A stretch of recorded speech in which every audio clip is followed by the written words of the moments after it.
Iran America இடையே போர் நிறுத்தம் வந்துவிட்டது, ஓர்முஸ் ஜலசந்தியை திறந்து விட்டார்கள் என உலகம் முழுவதுமே மகிழ்ச்சியில் திளைத்திருந்த நிலையில் தற்போது அதற்கு ஒரு கேள்விக்குறி மீண்டும் வந்துவிட்டது. என்றால் மீண்டும் எந்த நேரத்தில் வேண்டுமென்றாலும் போர் வெடிக்கலாம் என்ற ஒரு அச்ச சூழ்நிலை மத்திய கிழக்கு பகுதியிலே பரவி வருகிறது என்பதுதான் தற்போது யதார்த்த கள நிலவரமாக இருக்கிறது.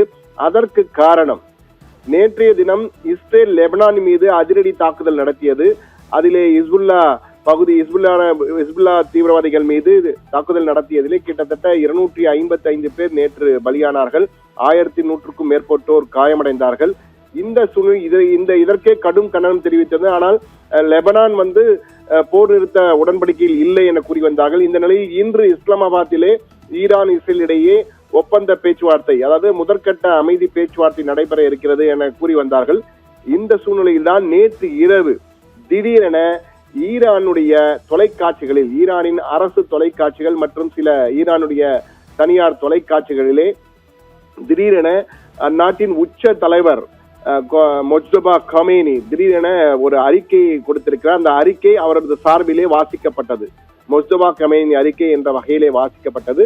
அதை அவர் ட்விட்டரிலும் பதிவு செய்திருக்கிறார். அதிலே மிக தெளிவாக கூறுகிறார், தன்னுடைய மொஜ்தபா கமேனி ஆகிய நான், என்னுடைய தந்தையும் இந்த நாட்டின் உச்சபட்ச தலைவரமாக இருந்த அயத்துல்லா அலி காமேனியின் உயிர் போனதற்கு கட்டாயம் பழி வாங்குவேன், பழிக்கு பழி வாங்கப்படும்.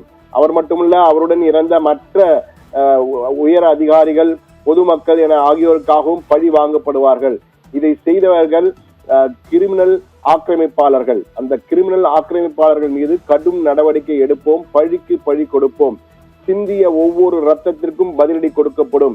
அதே போன்று உயிரிழப்பு ஏற்பட்டவர்கள், அதே போன்று பாதிப்படைந்த கட்டிடங்கள், பாதிப்படைந்த அரசு சொத்துக்கள் என அனைத்திற்கும் உரிய இழப்பீடினை பெறுவோம் என்ற வகையிலே ஒரு எச்சரிக்கை செய்தி அவர் சார்பிலே வெளியிடப்பட்டது. அவர் சார்பிலே அவர் பெயரை சொல்லி உச்சபட்ச தலைவர் மொஜ்தபா கமேனியின் அறிக்கை இது என்ற வகையிலே அந்த அறிக்கையும் வாசிக்கப்பட்டது என்பதுதான் பார்க்க வேண்டியிருக்கிறது.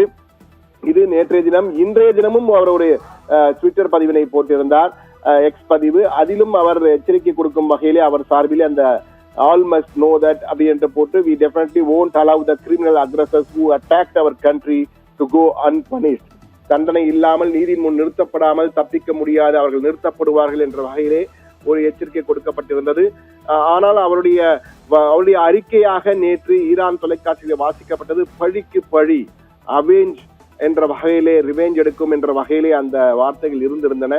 எனவே இது மீண்டும் ஒரு பதற்ற சூழலை ஏற்படுத்தியிருக்கிறது. உடனடியாக இது குறித்து அமெரிக்காவிடம் செய்தியாளர்கள் கேட்டபோது வெள்ளை மாளிகை தொடர்பிலே ஒரு அறிக்கை கொடுக்கப்பட்டிருந்தது. அவர்கள் ரியாக்ட் செய்திருந்தார்கள். அதிலே மொஜ்தபா கமேனி எங்கே இருக்கிறார் என்பதே இன்னும் தெரியவில்லை. இதுவரை பொதுவெளியில் தோன்றவில்லை. அவர் உயிரோடு இருக்கிறாரா இல்லையா என்பதும் தெரியவில்லை. கோமாவுக்கு சென்று விட்டார், ரஷ்யாவுக்கு சென்று விட்டார் என்றெல்லாம் அடுத்தடுத்து தகவல்கள் வரும் நிலையில் அவர் உயிரோடு இருக்கிறாரா இல்லையா என்றே தெரியாத சூழலில் அவர் சார்பாக ஒரு அறிக்கை வெளியானதை எப்படி நம்ப முடியும்?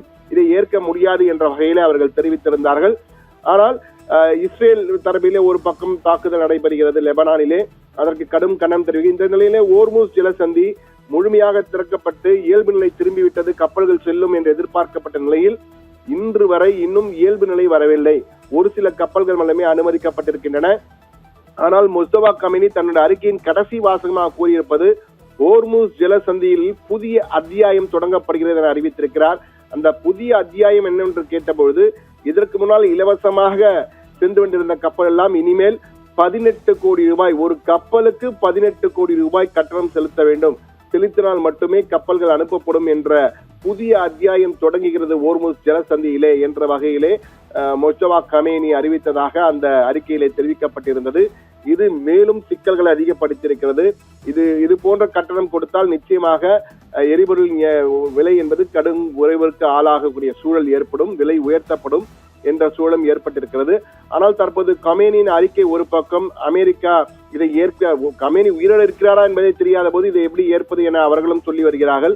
ஆனால் இன்று இஸ்லாமாபாத்தில் நடைபெறும் பேச்சுவார்த்தை நடைபெறுமா நடக்காதா என்ற ஒரு பக்கம் சென்று கொண்டிருக்கிறது. எனவே எந்த நேரத்திலும் எதுவும் நடக்கலாம் என்ற ஒரு சூழல் தான் தற்போது அங்கு காணப்படுகிறது. மீண்டும் போர் வெடிக்குமோ என்ற அச்ச நிலை காணப்படுகிறது.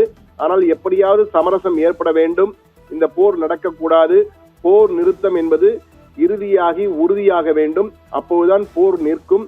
போர் நின்றால்தான் உலகமே என்றால் உலகமே சங்கிலி தொடர் போல இந்த போரின் காரணமாக பாதிக்கப்பட்டிருக்கு. ஒன்றன் பின் ஒன்றாக பாதிக்கப்பட்ட எரிபொருள் என்று இல்லை, எரிபொருளை சுற்றி உள்ள பல பொருட்கள் பாதிப்படைந்ததால் பல நாடுகளில் ஏற்கனவே பாகிஸ்தான் போன்ற நாடுகள் எல்லாம் மினி லாக்டவுனை அறிவித்து விட்டார்கள்.